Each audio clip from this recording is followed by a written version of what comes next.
That's really become my passion, is wildlife and nature photography now.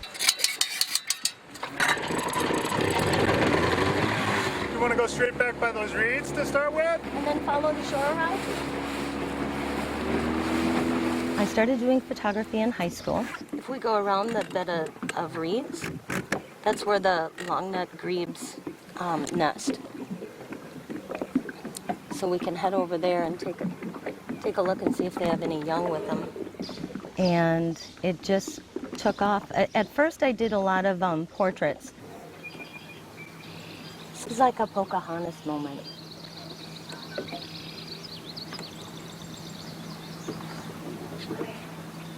I actually did a couple portfolios for people who wanted to get into modeling, both children, the parents who wanted to get their children into modeling, and for adults. And I did it free, just to get the experience, whatever, build my portfolio. I think it was when I bought my house in Apple Valley. I got into gardening and I was so proud of, what I produced, and I wanted to photograph it. And then photographing the flowers, and then pretty soon it was the insects on the flowers, and then it was the birds, because they're the most elusive. You have to be very calm, very quiet, very patient. Did you see him, honey? Did you see him? There's a ton of opportunities. Did you see your baby? She has her baby on her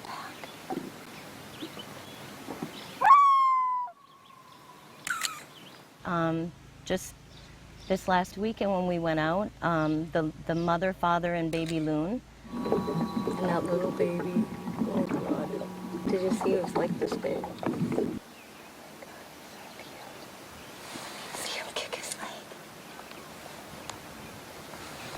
The great blue heron, my dad and I were just out, was it the night before the 4th of July, we went out in the boat. Got pictures of the great blue heron up in one of these trees over here.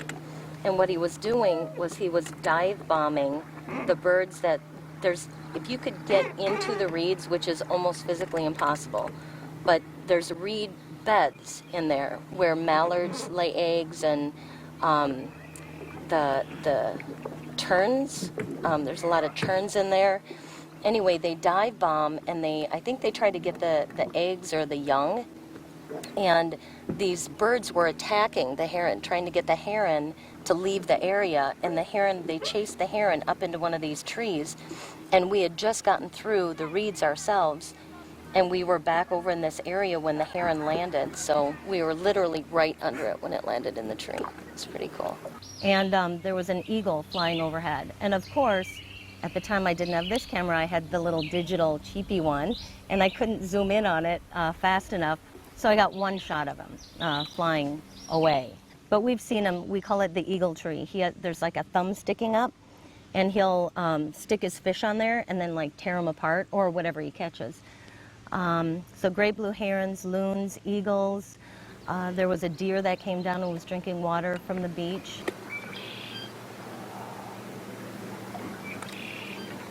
There's Baltimore orioles that have been heavy coming to our feeders for the oranges and for the grape jelly. And they've actually been bringing their young. The red-winged blackbirds have been coming with their young. The wrens, babies, it was pretty awesome. We had a family of wrens right in front of our cabin, and her babies just left the nest this morning. So I came out, it was 7 o'clock, I think, in the morning, and the little babies could barely fly. They were hopping around down by my feet. There's chipmunks galore up here. There's solid black and gray squirrels. There was what I thought was a fisher, but may have been a mink farther down the lake. Last year there was an injured pelican. There's just so many photo opportunities and beautiful sunsets. The sunsets change depending on the amount of cloud cover, depending on, if there happens to be ash in the sky. I think it was 2 years ago there was a big fire burning out in Montana or something. And the sunsets were just incredible then. I mean, not that they're not spectacular now, but I mean, just really incredible.